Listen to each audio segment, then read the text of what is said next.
श्रोते नमस्ते. आपल्या सर्वांना शुभ दिवस. श्रोते हो, दुसऱ्याच्या सावलीत तुम्ही स्वतःची सावली कधीच पाहू शकत नसताय. त्यासाठी एकट्यालाच उन्हात उभं राहावं लागत असतं. दुसऱ्याच्या अनुभवाने मिळालेली दृष्टी आणि स्वतःलाच ठेच लागून आलेलं शहाणपण, यात जमीन आसमानचा फरक असतोय.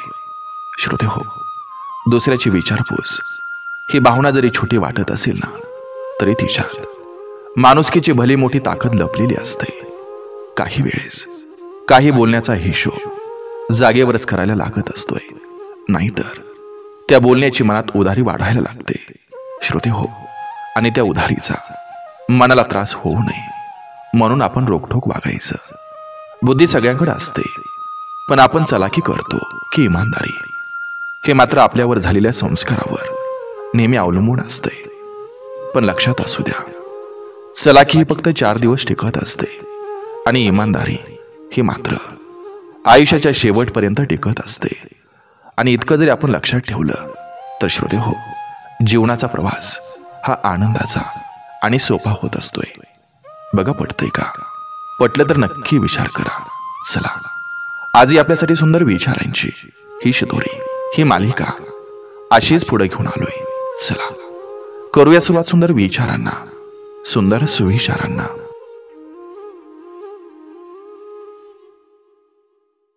अडचणी या आयुष्याचा भाग आहेत. ते आपल्याला खचवण्यासाठी नव्हे, तर उभं राहायला शिकवण्यासाठी येतात. जिथं मेहनत असते तिथं नशिबाला मागं यावं लागतं. फक्त विश्वास स्वतःवर ठेवावा लागतो.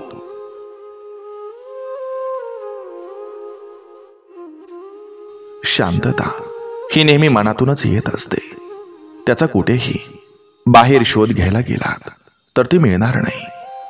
अशी एखादी वाईट गोष्ट असावी ज्यामुळे जगात काही चांगलं आणि शुद्धही आहे याची सिद्धता स्पष्ट करता येते.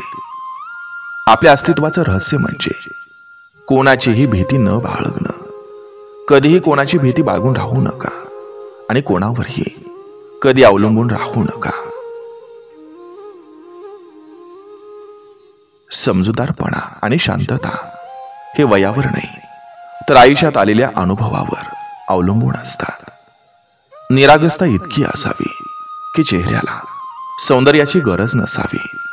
पायाचं दुखणं, संकुचित विचार माणसाला कधीच पुढे जाऊ देत नाहीत.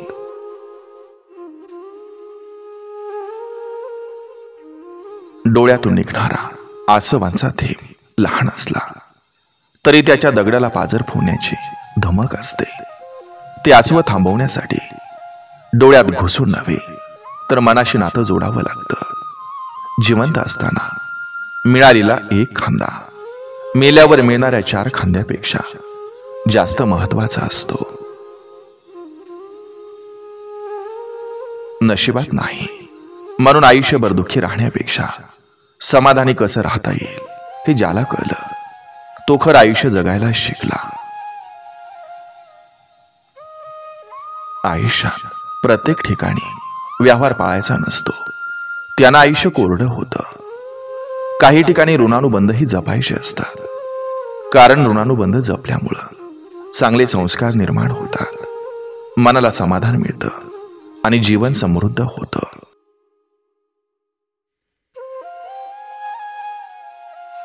भूक आहे तेवढं खाणं ही प्रकृती, भूक आहे त्यापेक्षा जास्त खाणं ही विकृती. आणि वेळ प्रसंगी स्वतः उपाशी राहून दुसऱ्याची भूक भागवणं ही संस्कृती.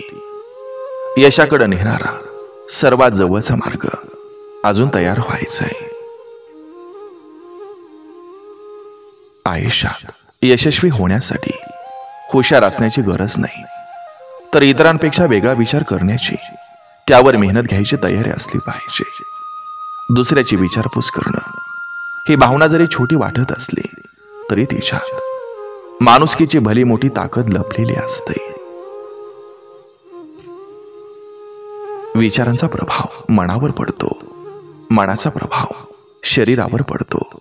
शरीर आणि मन या दोन्हींचाही प्रभाव जीवनावर पडत असतो.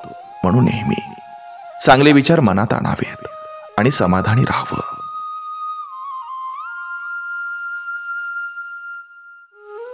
मागं मागं धावल्यानंतर जे पुढं पुढं पळतं तिथं थांबायचं असतं. ध्यानी मणी नसताना जे मिळतं त्याला जीवापाड जपायचं असतं. माणसाची नीतिमत्ता साफ पाहिजे. भले काही मिळवता आलं नाही तरी चालेल, पण कुणाचं हिसकावलं नाही याचा आनंद कायम सोबत राहिला पाहिजे. प्रत्येकाचं ऐका आणि प्रत्येकाकडून शिकण्याचा प्रयत्न करा. कारण प्रत्येकाला सगळं काही माहीत नसतं, पण प्रत्येकाला काही ना काहीतरी माहीत असतं. स्वतःच्या नजरेत परिपूर्ण असलो की कोणीही कितीही नावं ठेवली तरी फरक पडत नाही. त्यासाठी आधी स्वतः आवडलं पाहिजे. दिव्याला तेलाची मर्यादा असते, गाण्याला तालाची मर्यादा असते, फुलपाखराला पंखाची मर्यादा असते, सागराला खोलाची मर्यादा असते, पण आशेच्या झऱ्याला मर्यादा नसते.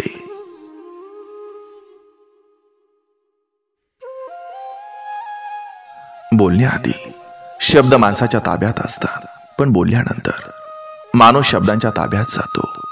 चूक प्रत्येकाकडून होते, पण काहींना कळत नाही तर काही स्वीकारत नाही. म्हणून स्वतःला समजून घेणं हे जीवनाचं खरं ज्ञान आहे.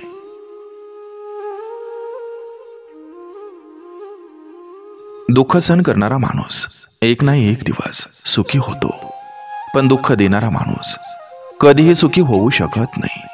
अफाट, अद्भुत आणि आनंदायी विश्वशक्तीसोबत स्वतःला जोडून घेणं आणि स्वतःच्या मन शरीराचा कण कण प्रफुल्लित करून घेण्याची ती कृती म्हणजे ध्यान. काही ठिकाणी घेतलेला कमीपणा हा योग्य ठिकाणी मोठेपणा गाजवणारा असतो.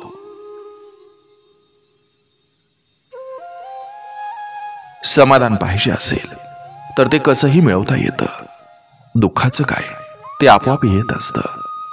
पुस्तकाच्या पलटणाऱ्या पानापेक्षा आयुष्याची पलटणारी पानं ही खूप काही शिकवून जात असतात. परिश्रमाचं पावित्र्य राखणारी माणसं बुद्धीच्या जोरावर जीवनातली कोणतीही स्पर्धा जिंकू शकतात.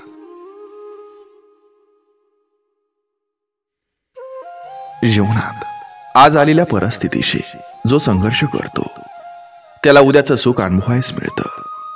आयुष्यात सगळ्याच इच्छा पूर्ण होतील असं नसतं. काही अपूर्ण असलेल्या इच्छा सुद्धा जगण्याची उमेद देतात. सुखासाठी कोणापुढे हात पसरू नका, वेळ वाया जाईल. त्यापेक्षा दुःखाशी 2 हात करा, चांगली वेळ नक्की येईल.